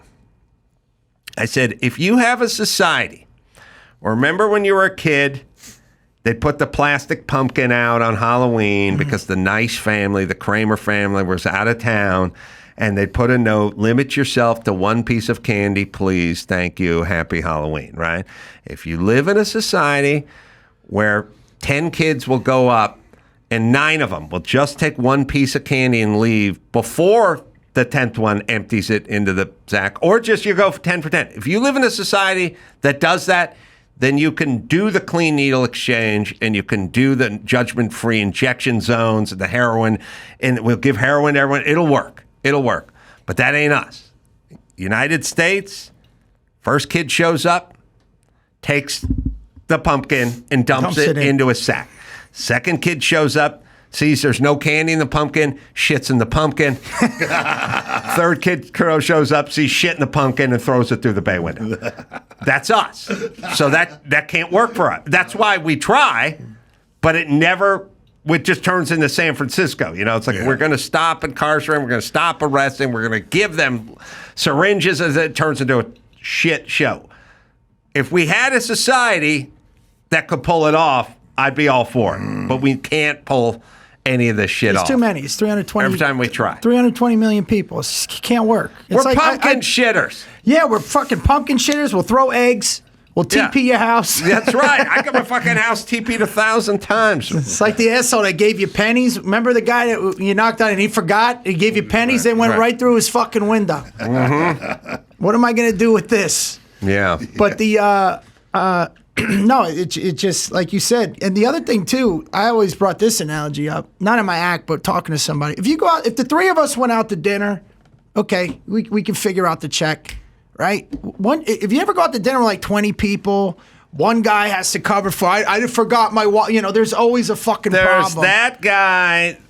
There's the forgot the wallet guy. The guy that over orders. There's the guy that had 3 Grey Goose martinis and you had 1 fucking iced tea. And then somebody, and he had the surf and turf and you had a small dinner salad. Yeah. And then at some point, some asshole goes, let's see, there's 9 of us. It came to 400. Because everyone's got to put in like $35. And this guy reaches for his wallet first because he drank $35 worth of Heinekens alone and then fucking ordered and got an appetizer. And that fucking guy, I hate that guy's got to man up and go, hey man, I had a few drinks and Mayhem had an iced tea, and so he shouldn't be subsidizing my. That's my analogy. There's always that guy that'll fucking order $300 and everybody has to cover for him, and then the person that didn't bring the wallet, and then then there's the one guy that did what he's supposed to do, and then they all leave, and now they're like, guys, you didn't factor in a tip, and then he has to fucking pay. It's just or there's this. The share is $35. I paid $1,700, and they want to know why I'm not paying my fair share. That's where we're at now. School teacher pays $18,000 a year in taxes, $15,000 a year in taxes. I pay $1.5 million in taxes, but the school teacher wants to know why I'm not paying my fair share. That's what happened at my dinner. Yeah. Mm-hmm. Oh, God. Mm-hmm. All right. Town sets age limit for Halloween trick-or-treaters, sparking a huge debate over spooky tradition. How old do you guys think that you should be cut off from I heard about this story, so I know. So I'll let Brett What do you think? Honestly, I think like 12 at the tops. I mean, I never did it, and I hate these. You never definitely did it? not these grown-ass men that are I saw a dude dressed as the fucking Teen Wolf at the where I work, because I do the Strat every Tuesday, Wednesday, and he was walking around. I'm like, what a jerk off. Well, what is you never trick or treated? Nah, you guys are like Jehovah's Witnesses. No, we had a thing in the North. I don't know if they had it out here. It was called Mischief Night, Goosey Night. Oh, yeah, Devil's Night, where like the night before. Because where I grew up in like Passaic Patterson area. Mm-hmm. It wasn't really safe, and like I don't know if you ever had the older kids that would take your candy and shit. Oh, yeah. And I just stopped. Well, this at like 10. I didn't even do it anymore. We just went out and threw shit through windows, and Well, you must have had food at home. Oh, all the time, yeah. Yeah. See, I did it practically, like so I could get food. Like it was a thing. Like I need candy. I don't have any money. My fucking. Yeah, not that kind of Italian. Not good kind of Italian. Really? Lazy. No zest for life. No joie de vivre. No cooking. No ravioli. Nothing. You had food, obviously, right? I got nothing. My grandma, they'd make little thing. They cook for the kids. That's how my much mom food didn't was cook there. shit ever, and neither did my dad. But in Got nothing. Dusseldorf, in Strudel, she was people didn't cook. There was no cooking. There was Are no you serious? food. There was no food at my house all the time. And my parents had a great policy. There's like, we're not cooking any food, and we're not giving you any money to buy your own food. So I was fucking a raccoon going through the dumpster of life, like food. So Halloween was a food-based for me. Like, I'm gonna get my hands on some candy. For me, it was a practical thing. So I would go collect as much candy as I could collect. It's just sad. It's kind of weird. Yeah, my parents didn't like food. When you went home, there was no dinner, nothing. You had to cook for yourself or figure it out. We had at some point we had TV dinners, which was fine with me because it was like food. My mom didn't like food in terms of she wouldn't eat steaks or fried chicken, or she wouldn't cook. She didn't do anything. Now, I would tell her there's nothing to eat all the time, and then she would say, if you're hungry, you'll eat, which meant there was honey and a sack of flour and some cloves or something, or some fucking stale Triscuit somewhere, and I could patch together sustenance like Tom Hanks did on that island. Oh my God. And then my dad is the only 100% Italian, did not enjoy eating out or food or drinks or any. He didn't like anything. He didn't need anything. And then when they got divorced, then it was my dad. Like he would open a can of corn. He would put it in a pot with no handle. Because why, we're not the Rothschilds, why would you have a handle on it? It was a busted, it's so fucking sad. It's a pot with a nub where the handle was, because the handle was plastic and heat cycled. Yeah, he had to use some vice grip or channel locks to get the fucking pot off. You had to use your shirt. You didn't have pot holders or anything. He'd take a can of corn and he would just put it in this pot and he would heat it up. He would get like a chub pack of hamburger and like mash it down in the thing. He would do his famous move was he would do spaghetti in the same pot. He would drain it out and then he'd put ragu spaghetti sauce cold out of the jar. Like, let's do it on top. But it would even out when you mixed it up. The spaghetti was hot. And then he didn't have ricotta cheese, but he liked ricotta cheese. So he'd get like a lump of cottage cheese and slap it on the side of the plate. And then that was dinner. So then I was like, I'm fucking miserable and I'm starving. When's Halloween? And then I would just go to all my friends' houses and eat all their fucking food. That's all I what did. age did they get divorced when you had this getting fed this terrible food? My parents got divorced when I was about 18, but my dad left 10 years before that. And people like, they didn't get divorced? I'm like, no. Why not? Well, they didn't have anything to divide. Yeah. They didn't have anything to whack up. They didn't own any property. They didn't have furniture. They didn't have stuff. So the only time you don't, and by the way, it probably costs $80 to get divorced. You got that kind of dough laying around. The guy, you could use that money and buy a pot with a handle on it with that kind of bread. There was no reason for either one of them to get divorced because there was no alimony and there was no child support and there was no, who's going to get the boat and who's going to get the condo in Aspen or something. No assets. There's no assets. Wasn't anything. My dad took his clothes, put it in his, 68 VW Bug and drove to his in-laws' house so he could sleep in the closet because he didn't have enough money for So wait, he a was hotel staying or with anything. your mom's parents? Yeah. He didn't have money for an apartment. Oh, man. Or a hotel or anything. He just slept there. Hard times at the Carolla house. Not a lot of food. No. I'm looking at Joe right now, like as two, I'm mostly Italian American. It's like that's the food. I had to turn away. I had to be like, I can't eat anymore. Manja. Yeah, you got to keep eating. I can't. I'm going to be sick. And I was raised single mom too. She worked 2 jobs, but Carol, man, That's everybody cooked. Oh, your mom took the job my mom didn't have. Yeah. She had 0 jobs. Your mom's hoarding all the jobs. Is that why my mom couldn't get a job? And they could throw anything together. Those my grandmother take anything and make it. That sucks, man. So 14 God, years missed out. old, you cannot go trick or treating at 14. I'd say 12. Lower it. Yeah, okay. Let these kids fucking earn. Yeah. Put them to work. I knew Halloween is free food day. That's how I thought of it. It's like, I'm going to walk around this neighborhood and get me Did you some guys fucking have M&Ms. the food programs here, like the free lunch, reduced lunch, paid lunch programs? I was on meal tickets for breakfast and lunch, I think. Yeah, I had the meal tickets, but for some reason when I got to junior high, those dried up. But what I had in junior high is Jews. Jewish kids, they have a combination. Their parents love the shit out of them, so they pack them good lunches, right?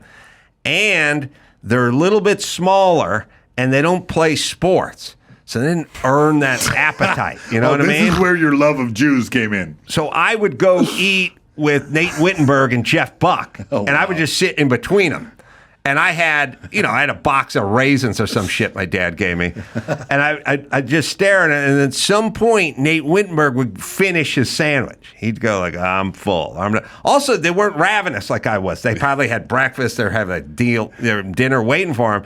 And I would eat the half of his left sandwich. And then I would turn to the next Jew and go, you done with that sandwich? You done with your yeah, I'm done with that unleavened sandwich. bread? Yeah. Yeah, I got some borscht there I can drink, and I would then eat their food. So I would rely. I was a sort of scavenged a lot of, and also my big move, Henry's Tacos, landmark in Valley Village or Studio City or whatever. Henry's Tacos would go there, get the busted taco shells, the hard taco shells that broke. They would throw them out, and hot sauce and water. And they would. That's how I would load up. But it's like having chips and salsa, and like at a certain point, because I didn't have any money. Yeah, Studio City, Henry's Tacos. Well, those lunch. If you're on because I was on the free programs too at school, but free lunch. But if you were getting free breakfast, that means shit's not going well. At yeah, the house. I had breakfast and lunch. That's not a good sign. And the food was so bad. Yeah. Like hot dogs, the hamburgers were like gray colored. Yeah. Pizza, they'd never do it in pizza shape. It was very square. We just talked about this. I was doing another Have you ever been in holding cells? Yeah, once. It's the same food. It's the same food. It's the same fucking food that they give you in elementary school growing up. It's the same shit they give you when you got to spend a couple weeks. Weird. Okay, the vegetable offering out here was green beans, but they'd been in a can of water since the Korean conflict, and they just tasted like water-soaked, tasteless, bloated. Like when a corpse is found in a river. Yeah, I mean that's what these things look like. They turn into paste when you ate them. They didn't have any snap. They weren't fresh at all. It was canned green beans. You'd get like a fruit cup, which was all just corn syrup with the pull top on it. Fish sticks. It was a shit show, right? Yeah, no, it's but the holding cell stuff, I think it's one contract. How was prison food, Mayhem? It was rough, yeah. You had to make your own, figure out from commissary to how to sprinkle in a nacho spread, we call it. Like you put a bunch of stuff together to make yourself some real food, but that's back in the cells. The standard fare is, elementary school, mid-grade, just bland, tasteless, whatever. If you knew a guy that worked in the kitchen, he might be able to get some extra sprinkle of salt and whatnot, but other than that, you're just eating standard fare. What about on Thanksgiving? I'll say it. Yeah, they hooked it up. They hooked it up on Thanksgiving? They hooked it up on Thanksgiving. Yeah, you try to go back through again. They would put you in the hole for going back through the line again. So everybody was, depending on how much you were willing to risk. It was tough. All right. Yeah. So we were eating prison food. Yeah, prison food is not bad on the holidays. Yeah, on the holidays. But the key is if you could hang out with somebody who had a kosher diet. The Jews again. They get the religion. They get their religious stuff. Exactly. With your was the commissary food like? It was janky. It was like canned those whatever. are contracts again. It's like I had a couple people I knew like they had a contract with Amazon. Like you can't send them. Yeah, like right. JPay, Corey links, all the email shit. You got to pay $0.25 to send an email. Yeah, I was just thinking. If I was going into the industrial complex, bro, everything in America is corporatized. If I was going to enter the joint, I would go with two things now. A, identify as a woman, so I'll be heading over to the ladies' side of the prison. Oh, yeah. And number two, I converted to Judaism. Oh, yeah. So you're talking to a Jewish middle-aged woman right now. I tried. You tried? I failed the test. They like literally asked They me all walked these past you, questions. they dropped a quarter. Yes. And he didn't pick it up. What were the questions? No, they were the so questions. hard, bro. Who owns all the banks? Yeah. Who runs Hollywood? Who runs Hollywood? How do we make hurricanes? What is this miniature hat referred to? Yeah, I failed that straight They out of just that test. pulled your pants down. Yes, So exactly. yeah, you get them out of here. Too much. All right, Philadelphia DA sues Elon Musk and his super PAC to stop $1 million giveaway. Oh, they hate Elon. Yeah, the suit alleges the prize given away by America PAC are part of an illegal lottery. America PAC and Musk are lulling Philadelphia citizens and others in the Commonwealth, is what they say, and other swing states in the upcoming election to give up their personal identifying information to make a political pledge in exchange for the chance to win $1 million. That is a lottery, and it is indisputably an unlawful lottery. Under unambiguous Pennsylvania law, all lotteries in Pennsylvania must be regulated by the Commonwealth of Pennsylvania. So Elon's no dummy, so he must have vetted this idea before he rolled it out, right? But he's also impulsive. Like the guy makes a snap because we have so much money. No, he is impulsive, but he must have talked to somebody who went, what unless is this it's going one to be? of these like fucking rules and laws that they just had to dig up. No, that's what I'm saying. It's like unambiguous. That's what the guy says or that's what the suit alleges. Well, he's not going to know what the law is in every municipality. That's the problem. There's probably 100 different laws depending on what state you're in, like age of consent. You know what I mean? That one always trips me up. There was a cool book, man, about all these stupid laws still on the book. Like you can't eat ice cream on a Sunday in Illinois. Yeah. Like weird shit like that. Can't chew gum, I think it was, on a religious day. Like something stupid. They have insane ones. The one we really need to I always say it, we need to straighten out booze. You know what I mean? Like it's this way in Utah, it's that way in New York City. Yeah. You go to New York City and you go, you got to find a wine store. And you go, well, there's a Whole Foods. It's open. I'll just get the wine. They don't sell the wine there. You have to go to a wine store. And I'm like, wait, you want uniform federal law for all alcohol all over America, so we're all on the same drunken page. What I want is when I'm doing my dry bar special in Utah and I'm done doing this set, I want a fucking drink is what I want. Is what I want, but no federal liquor stores open because it's 9 o'clock. I was going to ask you that because that's just really specific to that area. So you must have went through. You must have experienced about this for weeks. I had to blow this dude who knew somebody who told me he could hook me up with some Jack Daniels. Well, it is illegal under federal law to pay someone to vote, which Musk insists he isn't paying people to register, but he is offering. Yeah, $100 for each person. What is the difference between this and like Kamala Harris going, I'm going to give $50,000 no interest loans to all black people who start small businesses? Like, aren't you just paying? Why are you saying that? So they vote, and then I'm going to forgive college tuition and college loans. Like, well, you're only saying it to get the person that owns the school. I think this is different because that could actually happen. Yeah, that could actually happen. This other shit, you're right. Because they're not going to do anything. Yeah, they have a legal out because they're never going to do any of this shit. So it's never going to happen. It's never going to happen. All right, we got Mark Farner from. So what was I thinking of? Let's screw his band name up again in my head. Bret, I want to give you a plug. Bret Ernst, Uncaged is the name of the special available. on YouTube. Grand Funk Railroad, that's what I was trying to remember. I read too many band names and it got me tripped up. I'm going to, No, go ahead. Oh, Sorry. okay. I do this with my hands a lot.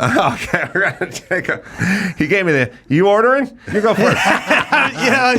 Just fidgety. He did that thing when you're at the diner and you're not ready. You let him go first. That's the only time I'm polite.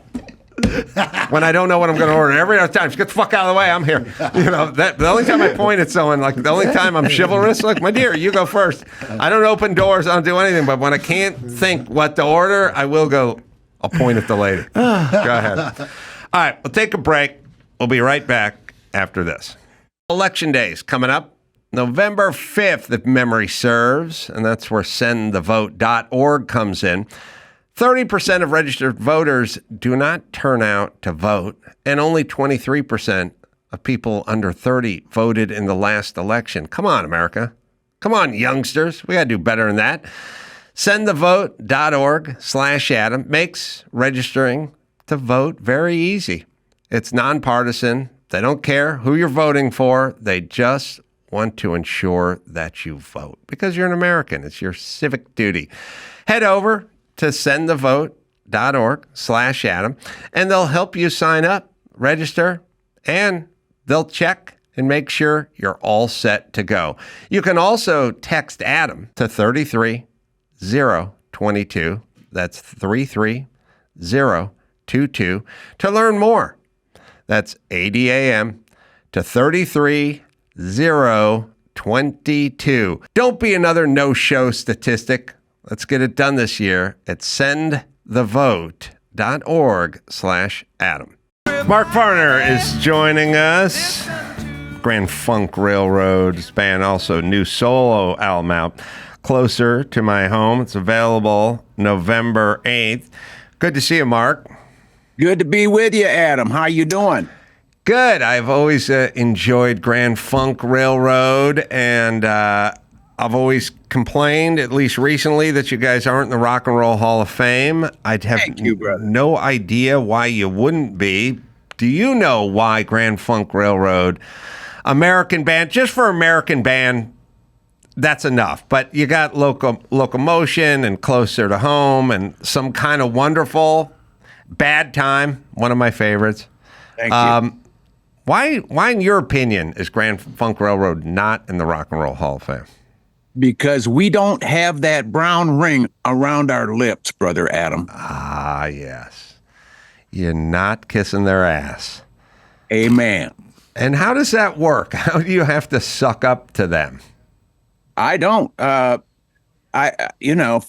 my satisfaction, my own satisfaction, I was given the Cherokee Medal of Honor on November 5th in 2004, and because it was the people that voted that I should have it.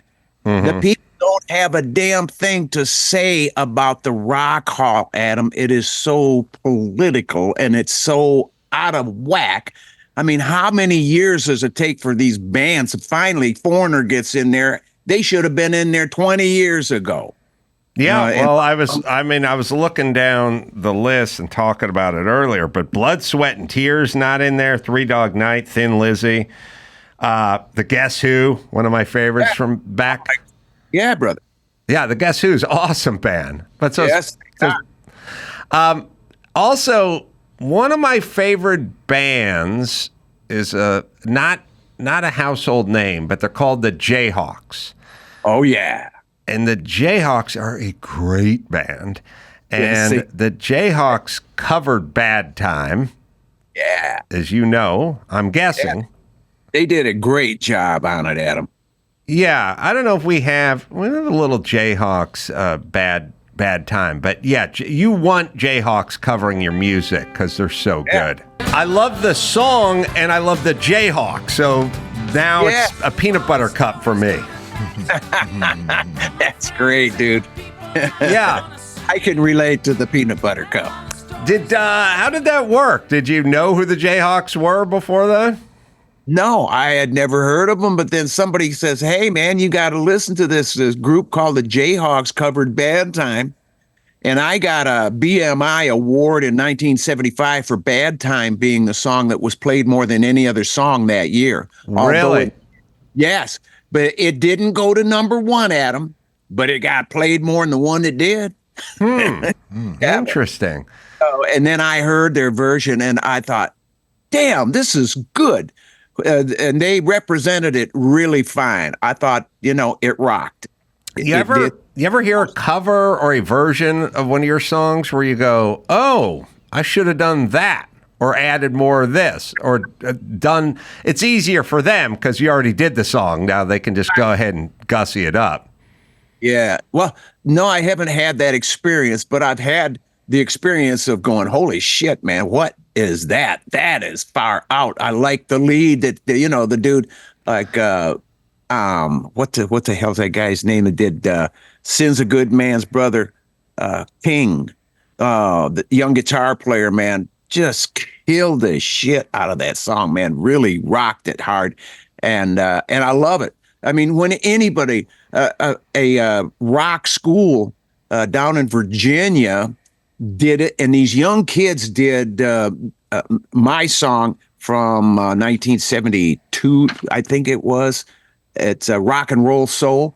And they did it, and they were doing a theatrics. They had girls were in there singing, guys were in there singing. They were, stretching out the young kids, doing what they saw rock stars do on TV, and they were just doing the shit out of it, man. It was good. Did you guys, I always love hearing who you open for, who opened for you. It's all so crazy, and it all seems surreal. Like I was listening to Bruce Springsteen getting interviewed on Stern, and he was like, I opened for Cheech and Chong, like stuff like that. And you go, you opened for Cheech and Chong? Well, yeah, you weren't you in 1975, right. what I mean? And then, but also it's kind of a two-way street because, The Who opened for somebody that we've never heard of 10 times. You know what I'm saying? So I love those back in the day stories. If you have any. I got one. We opened for Led Zeppelin in Cleveland at Cleveland Hall. And it just so happens that Cleveland was one of our cities that we played all around Cleveland. We played, the cities on the lake, Ashtabula. We played a lot of Ohio, Dayton. We played the Zoo, and we played Cincinnati, Ludlow's Garage. We played a lot in Ohio, so we had a lot of fans. And man, it was our first night opening for Zeppelin, and we had the crowd up, and they were loving us, man. They were loving the shit out of us. And so the next night we're in Detroit, and we had not played as Grand Funk in Detroit, very much. This was like maybe the second time into the state since we became Grand Funk. And here we are to a hometown audience, and we are just about ready to go into the song Inside Looking Out, which Peter Grant, who was Zeppelin's manager, knew that this song was going to bring the house down. And they were already up at the front of the stage, and they were with the band. I'm telling you, we were rocking some asses that night. He tells my manager, Terry Knight, if you don't get those guys off the stage now, I'm pulling the plug. All of a sudden, the plug gets pulled. I'm playing along. There's no amp. I turn around. The only thing you can hear is the drums, and you can't hear them very good because they're not amplified, man. They're not through the PA. Mm-hmm. I see Terry Knight comes walking out, gets to the front of the stage. They turn that front mic on. He said, due to contractual obligations, Grand Funk has to leave the stage. And the audience goes, boo! And all these whiskey bottles and beer bottles and wine bottles start flying up. Peter Grant was a pro wrestler, an English guy, and he grabbed a hold of Terry Knight and was holding him up with one hand, telling him he's going to, stuff him down the sink. And so Terry was just scared shitless, and he came out there. And that was the last night that we opened for Led Zeppelin. An hour and a half later, they took the stage. And by then, half of the audience had emptied out of Olympia Really? Stadium. Yeah, but Mel and I, the bass player for Grand Funk, we said, man, this is our time. We get an advantage. Let's take advantage of this. And we went to the back of the crowd, which is about halfway back in Olympia. We sat there and watched them for about 3 songs when they came out. And, we thought they were pretty good. But they couldn't take the heat of this band. Listen, there's a stand-up comedian version of this, which is if you are headlining, as I do, you have an opener, you have an MC, you have a guy go out, he'll do 15 minutes before you do your hour. His 15 minutes is like Mayhem Miller, a legend of the Octagon.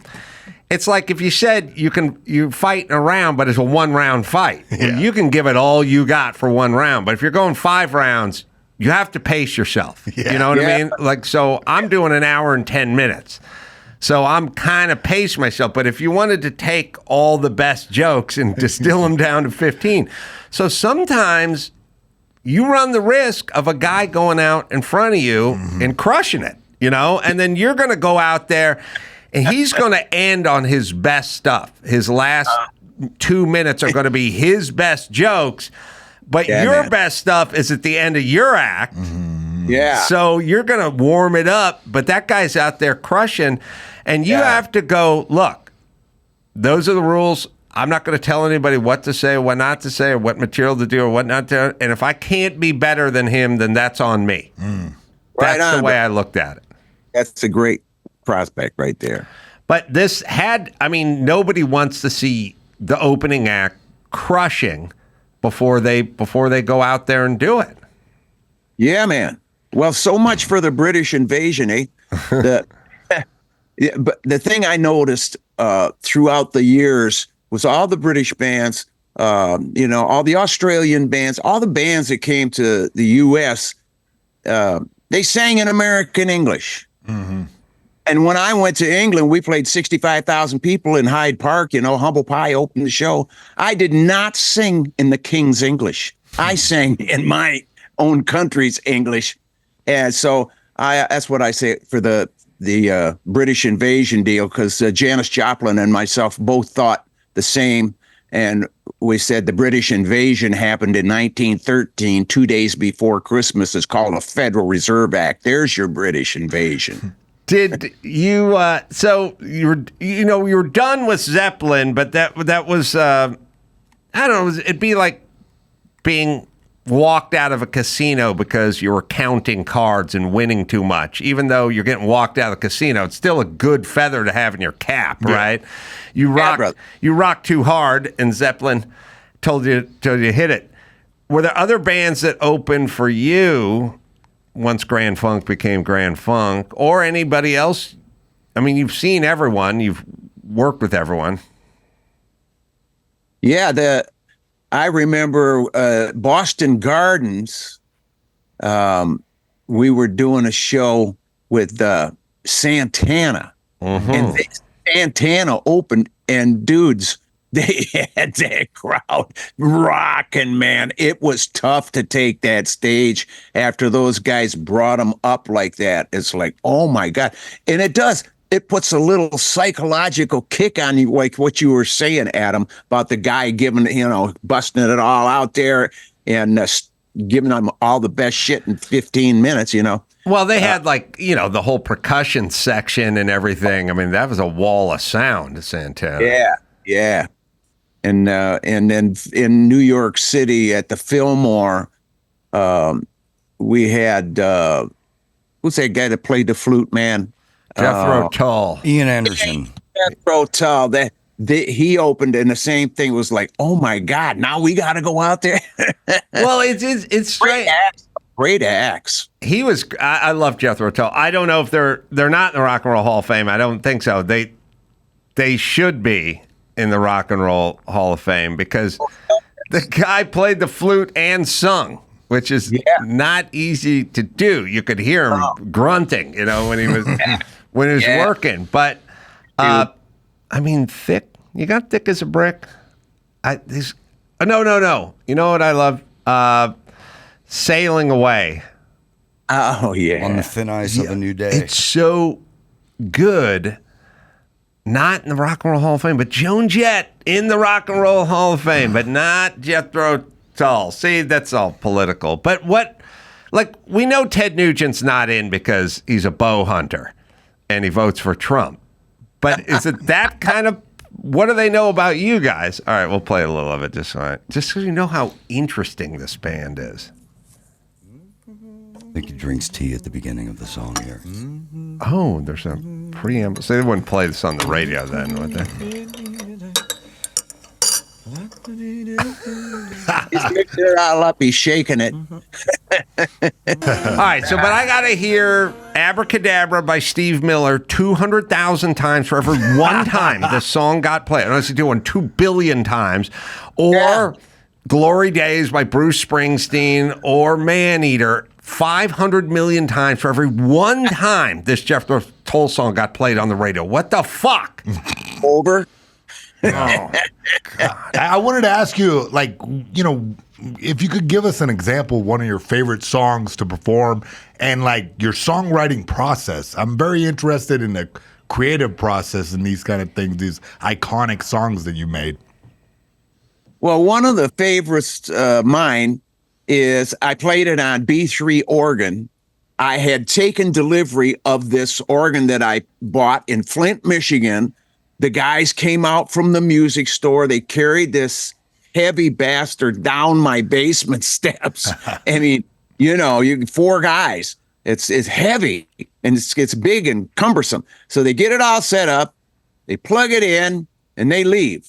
Well, I sit down, I fire it up, and you got to hit the start thing, and the tone generator starts whirling up, and as it's spooling up to speed, you hit the on switch, and it stays on, and the tubes warm up because it's an old analog thing.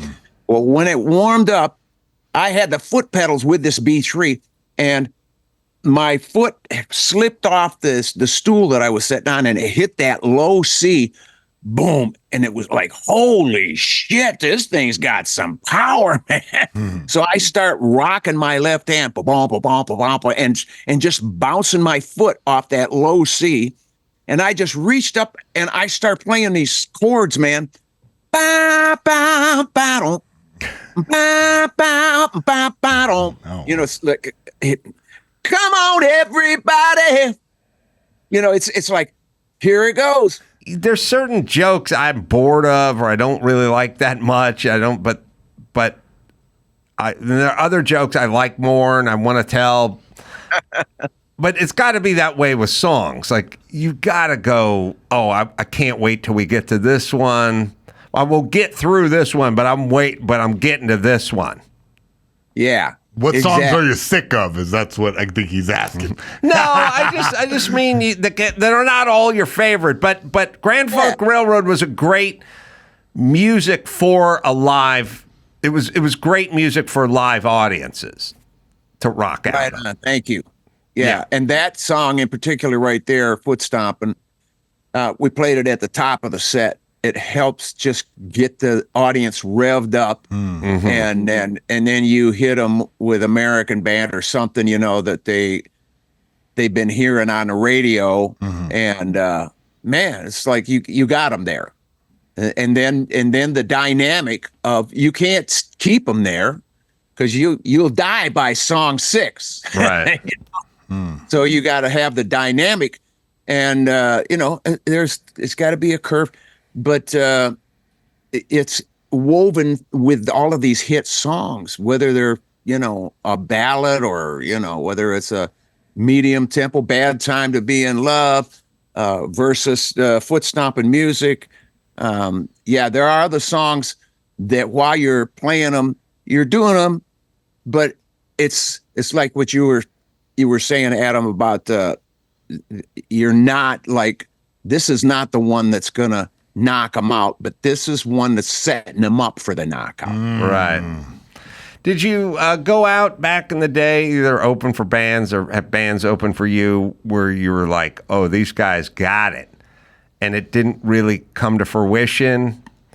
There must be dozens of those stories. Yeah.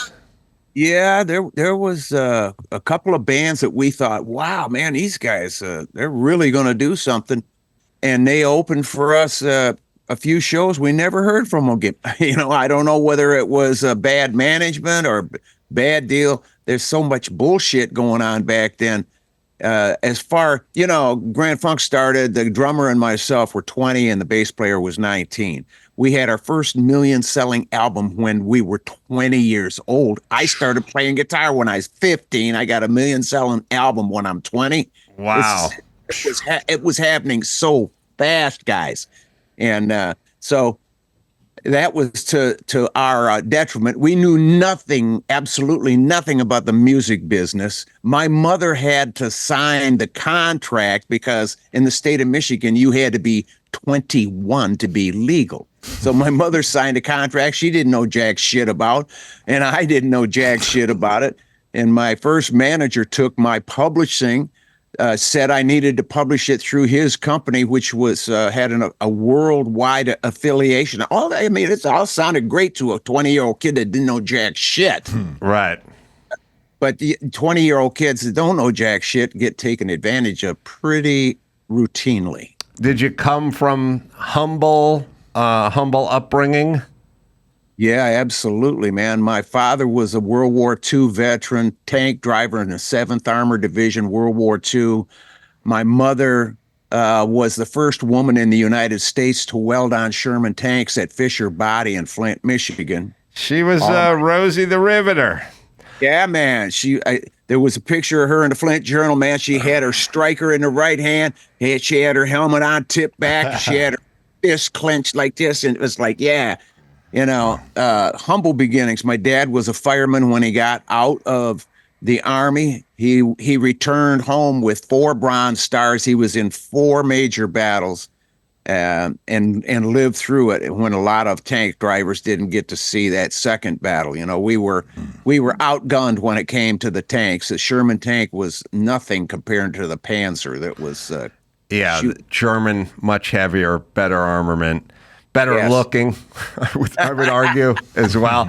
The Germans could design stuff. Their stuff looked good, Yes, sir. Russian stuff looked crappy. Sherman tank was just light and we could mass produce it. Also, we had to ship it to them, too. So think about the logistics of shipping a tank. So we just made lighter, less armament, less power, and thus we could go through more of them, but there were crews in those Sherman tanks.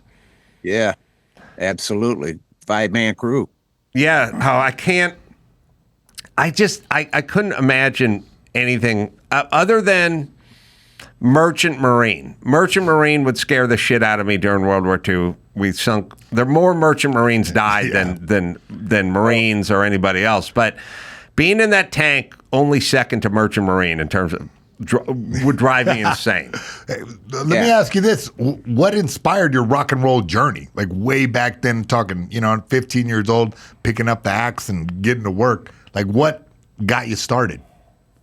Well, back then, the people that moved to Michigan, like my mother moved from Leechville, Arkansas with her entire family. I'm talking my Grandpa Cotton, Uncle Woody, Uncle Brian, all these people came north to get these high-paying auto factory jobs.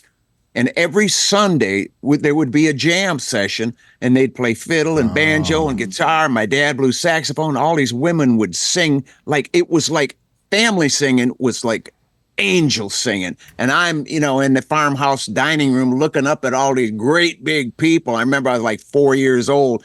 And I was marveling, and I just loved I couldn't wait for Sunday to everybody to get back together and stuff either chicken and dumplings with them hockey puck dumplings that my grandma would make, or sloppy joes, and we'd eat like little kings and play music and have a great time, be dancing, and that was in me, man. So when I was playing football in junior high school, the JVs.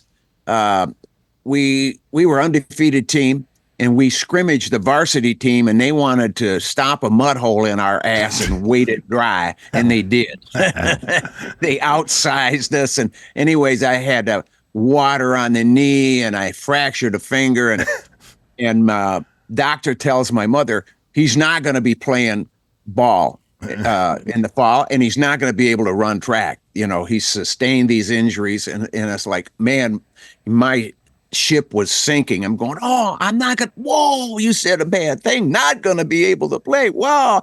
You know, and so my mother, God rest her soul, she saw me, because I mean, I lived to hear my name called on that loudspeaker when we were playing ball. That was Farner, number 66, in on the tackle. Man, I'd be prancing across that damn field. I went to Kmart and bought these size 13 shoes because they were out of 9s. Right. You know? But I was like the roving reporter, and I loved to get that attention. You know, I just loved it. And she knew that I was going to be missing that attention. So for my 15th birthday, she got me 6 lessons and rented an acoustic guitar for me to learn on. The guitar teacher gave me 3 of the 6 lessons, calls my mother and said, listen, I've had a hunting accident. At that time, it's like pheasant season. The ringneck pheasants in Michigan opened October 20th, and he was out hunting and he shot himself in the foot with a 12 gauge. So oh, wow. God. He could not teach me anymore. And he said, just have your son go up and watch the band in the high school, because he's picking stuff up by ear. And that's what I did to get started. But it was in me. You know, I was in the high school choir. I was in the choir because I love to sing. And, you know, I love to hear music. I love to be around people that were musicians and could do it. And I learned it. And even before I was plugged into the amplifier, I was up there doing like Milli Vanilli on my guitar. I wasn't, you know, really making the noise or anything because it wasn't plugged in. The cord went back there, but it just wrapped around the handle of the amp and hung down the back until I was good enough to plug it in. But that's what got me started. And like I say, God bless my mother and God rest her soul. And my stepdad, my dad died when I was 9 years old. And my stepdad came in 2 years later, and he was a shop rat. I say shop rat lovingly. We people in Flint, Michigan call the shop workers shop rats because, you know, that's what we are. That's where we came from, you know. And he took over, and there was 6 kids in the family, and, you know, he did a great job on bringing us up.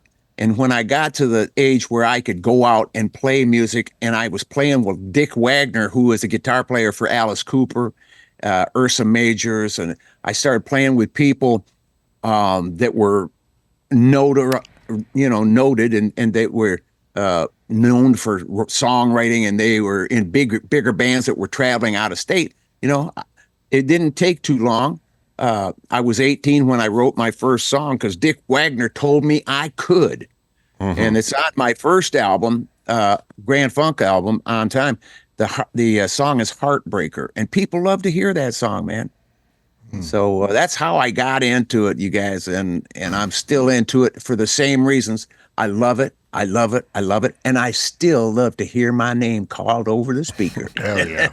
Well, your mom did what parents should do. My parents didn't do any of this, but they watched you and went, all right, this kid's going to need this, or this kid's gravitating toward that. Now, we act like we can push the kids one direction or another. All we can do is observe the kids and figure out what direction they're heading, and then try to facilitate or do some version of that where they can get paid to do what they naturally and normally would do versus push them into some other environment and try to get them to do it. So your mom was observant, and that was good. Yes. Good analogy, Adam.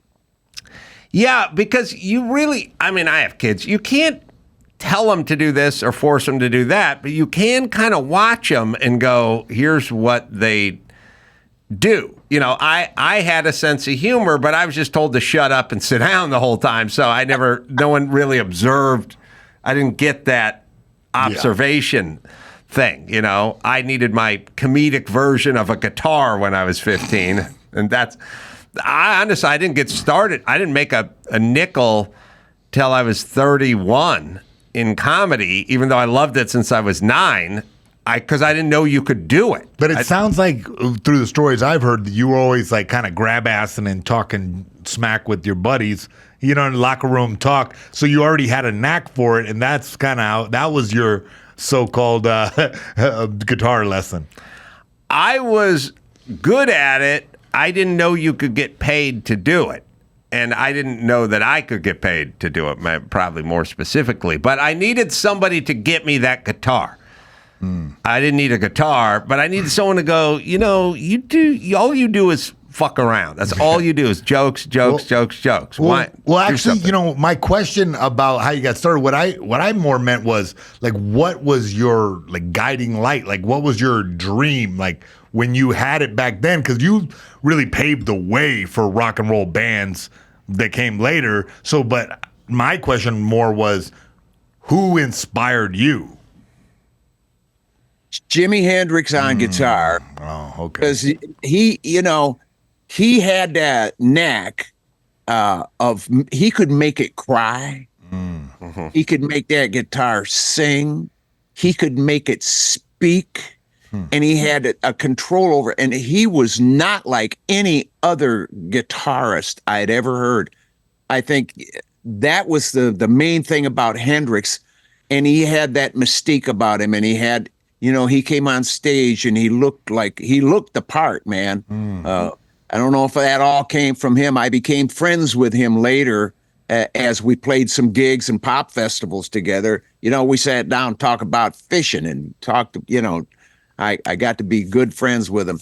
But I was under the spell of those, the language of that guitar, those guitar players like Jeff Beck, man, when he was with the Yardbirds, oh my God, he was great, man, a great entertainer. Yeah. I saw him where he set that Telecaster down on the stage and he's doing like this. He's got everything's turned to 11 and the thing is just feeding back and going off, going crazy, loud as hell, man, unbelievable. And he's making like he's doing it magically with his hands, and he's just making it entertaining, very entertaining.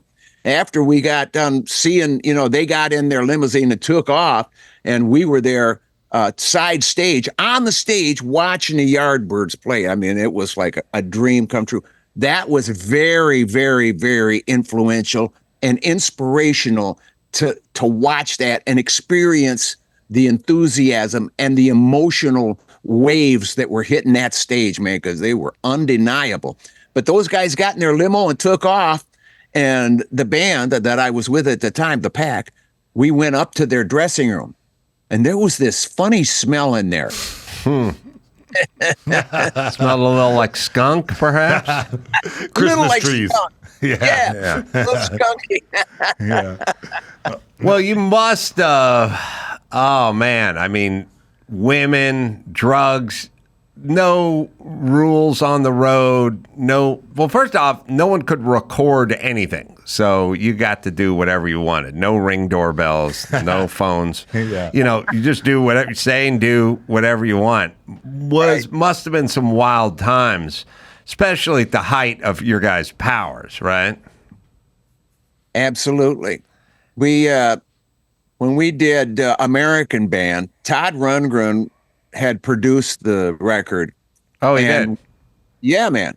And it went to number one, and we had a big celebration. Capitol Records rented Beverly Hills Hotel Ballroom. So here, it's got a big stage and with the velvet curtains and everything. And all these photographers are down there and they got the big lenses. And I mean, it's wall to wall, shoulder to shoulder people in there. And they're watching us, three guys, take this big ass knife. And we're like cutting down. And this cake looks like a wedding cake, but it's got Uncle Sam up on the top, right? And we take and we cut down through it like this. And somebody yells out, "Food fight." Wow. Brewer, the drummer, grabs a handful of this cake and he whips it at the dude. Why, that dude wasn't going to stand for that. He came up and he grabbed a handful, and pretty soon everybody in the room is whipping cake, and it is everywhere. I jumped up on that stage and I pulled that velvet curtain in front of me just in time to hear this. Right. I mean, and then Rundgren takes like the bottom layer of the cake and he whips it up in the air and sticks it to the ceiling. It was a mess. I'm telling you, it was a mess. They barred us from ever coming in the Beverly Hills Hotel again. Grant, not welcome at the Beverly Hills Hotel. And that cost us $50,000 to get it cleaned. I used to clean carpets at the Beverly Hills Hotel and the Beverly Wilshire Hotel when I was a carpet cleaner. So who knows if Todd Rundgren, he's been on this show. Hello, it's me right here. Yeah. And also, wasn't Todd Rundgren Liv Tyler's stepdad, who she thought was her dad, and her dad was Steven Tyler? And I think that was I think I got my Todd Rundgren story. You may not know that. Dawson says yes. All right, let me give you a plug, Mark. You got to come back. We got to talk more because I got so many more questions to ask you.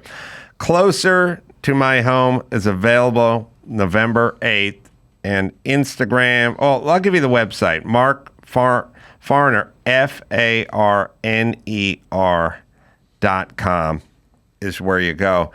Mark, is Grand Funk going out anytime? Is there any version of that to look forward to? There is two of the members that go out as Grand Funk, but I wrote 92% of the music, and I was told that if I signed my 1/3 ownership of the trademark Grand Funk Railroad into the corporation, where it would have a protective umbrella, that I would be doing a good thing. But it was after some drinks after a gig that we did in California one night. And I was, yeah, man, that sounds good to me. And so the drummer says, okay, I'll go to my room and get the papers. And I'm thinking, why the hell didn't he just bring the papers with him? But I was in no state of mind to know what the hell I was doing. I signed it and I was thrown out of that corporation. And those guys go out and they play my music. They have to. I wrote 92% of the songs. But it's kind of like it was bad blood there. But I had to forgive them in my heart, because if you don't, that shit will eat your lunch, Yeah. And I just tell people they're off their path.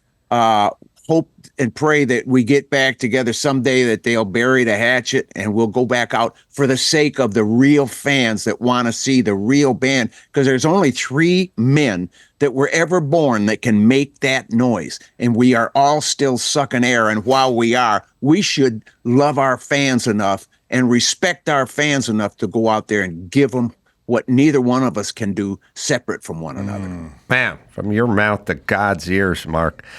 Thanks so much for joining us. I hope we'll have you back soon, because there's so much to talk to about you. Appreciate it, boys. God bless. Thanks, Mark. Man, interesting. And it's so true. Bands. I mean, that's right. There's 3 guys in Grand Funk Railroad, and they're 3 need to all be put together to create the sound. You're right. And now recreate the sound. And it's just not going to work with 2 dudes and one who wasn't there. All right. I'm going to be in Vegas. I'll be in Kimmel's Club on Thursday doing 2 shows. And then you can go to adamcarolla.com for all the live shows. Bret Ernst got a stand-up special and dates available as well. Just go to bretcomedy.com. Mayhem, anything for you? Man, God bless you guys. God bless you. Until next time. Adam, for Mark Farner and Bret Ernst and Mayhem Miller saying mahalo.